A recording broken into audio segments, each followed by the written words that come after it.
ഞങ്ങൾ ഈ പറഞ്ഞിരിക്കുന്ന മന്ത്രിയുടെ കാര്യം പറയുമ്പോൾ ഞങ്ങൾ പറയാൻ ശ്രമിച്ച ഒരു കാര്യം ഇതാണ്. ഈ മന്ത്രി എന്ന് പറയുന്ന ഒരു സംസ്ഥാനത്തെ ഒരു വിഭാഗത്തിൻ്റെ അല്ലെങ്കിൽ ഒരു മേഖലയുടെ വികസനം സംബന്ധിച്ച് വ്യക്തത കൊടുക്കാനാണ്. പക്ഷേ പല മന്ത്രിമാർക്ക് ഈ കടലെന്താണെന്നറിയില്ല, കടലിൻ്റെ ഒഴുക്ക് എങ്ങനെയാണെന്ന് അറിയത്തില്ല.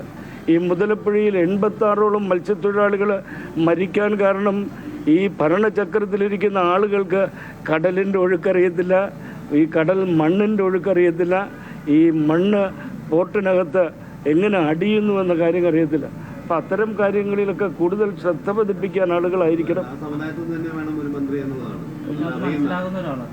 ഈ വിഷയങ്ങളൊക്കെ കൃത്യമായി അറിഞ്ഞ് അതിന്മേൽ നല്ല തക്കതായ പരിഹാരം നൽകാനുള്ള ആളുകളായിരിക്കണം. കാരണം ഈ മുതലപ്പുഴയെ സംബന്ധിച്ച് ധാരാളം ലക്ഷക്കണക്കിന് രൂപ 3 പഠനങ്ങൾക്കായിട്ട് ഏറ്റവും അവസാനം വന്നിരിക്കുന്ന CWPRS പൂനെയുടെ പഠനമാണ്.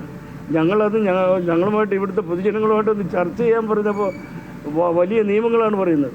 ഇത് ദേശസുരക്ഷയുടെ കാര്യമാണ്. അപ്പോൾ ഈ പറഞ്ഞിരിക്കുന്ന മന്ത്രിതലത്തിരിക്കുന്ന ആളുകൾക്ക് ജനങ്ങളുടെ വികാരങ്ങൾ മനസ്സിലാക്കിയില്ലെങ്കിൽ ഓരോ വർഷകാലത്തും ധാരാളം ജീവനുകൾ പൊലിഞ്ഞു പോകുന്ന വളരെ ദുഃഖകരമായ അവസ്ഥയുണ്ട്. അതൊക്കെ മാറ്റിയെടുക്കാനായിട്ട് തീർച്ചയായിട്ടും ഈ മത്സ്യമേഖലയുടെയും മത്സ്യത്തൊഴിലാളികളുടെയും ഒക്കെ മനസ്സും വികാരവും ഒക്കെ ഉൾക്കൊള്ളാനും അറിയാനും സാധിക്കുന്ന ആളുകളായിരിക്കണം മന്ത്രിസഭയിൽ ഈ വിഭാഗം കൈകാര്യം ചെയ്യേണ്ടതെന്ന് ഞങ്ങൾ ശ്രദ്ധപ്പെടുത്തി. അദ്ദേഹം കൂടുതൽ ഊന്നൽ നൽകിയതാണ് ഈ വിഷയത്തിൽ. അദ്ദേഹത്തിന് തന്നെ വളരെ പ്രത്യേകമായൊരു ശ്രദ്ധയുണ്ടാകും. ബാക്കി കാര്യങ്ങളൊക്കെ പരിഗണിക്കാമെന്ന് പറഞ്ഞു. മറ്റൊരു കാര്യം, ഈ സഭയ്ക്ക് ഒരാളെ അങ്ങോട്ട് സജസ്റ്റ് ചെയ്യാനുണ്ടോ? തീർച്ചയായിട്ടും ഞങ്ങൾ ഇതിൻ്റെ ചർച്ചകൾ പുരോഗമിക്കുന്ന സന്ദർഭത്തിൽ വളരെ കൃത്യമായി കാര്യങ്ങളൊക്കെ അവതരിപ്പിച്ചിട്ടുണ്ടോ, അത് പരിഗണിക്കാമെന്ന് പറഞ്ഞു. നിങ്ങൾക്ക് എല്ലാവർക്കും അറിയാം ഈ മന്ത്രിസഭ രൂപീകരിക്കുന്നതുമായി ബന്ധപ്പെട്ട് നടന്ന അന്തർനാടകങ്ങളൊക്കെ.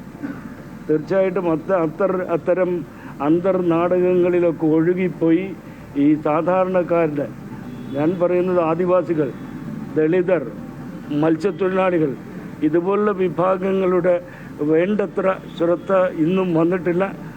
മുഖ്യമന്ത്രി അത് ഏറ്റെടുക്കും എന്ന് പറഞ്ഞിട്ടുണ്ട്, അറിയിച്ചിട്ടുണ്ട്, മുൻകൂട്ടി അറിയിച്ചിട്ടുണ്ടായിരുന്നു. അദ്ദേഹം മന്ത്രിസ്ഥാനം ഏറ്റെടുത്തിട്ട് ആദ്യം വന്നത് തിരുവനന്തപുരത്തേക്ക് വന്നത് ഈ വെള്ളയമ്പലം ബിഷപ്സ് ഹൗസിലേക്കാണ്. ജോർജ് കുര്യൻ അദ്ദേഹത്തിനോട് ഞങ്ങൾ മുതലപ്പുഴയുടെ പ്രശ്നങ്ങൾ പരിഹരിച്ചു, അപ്പോൾ നിർദ്ദേശിച്ചു.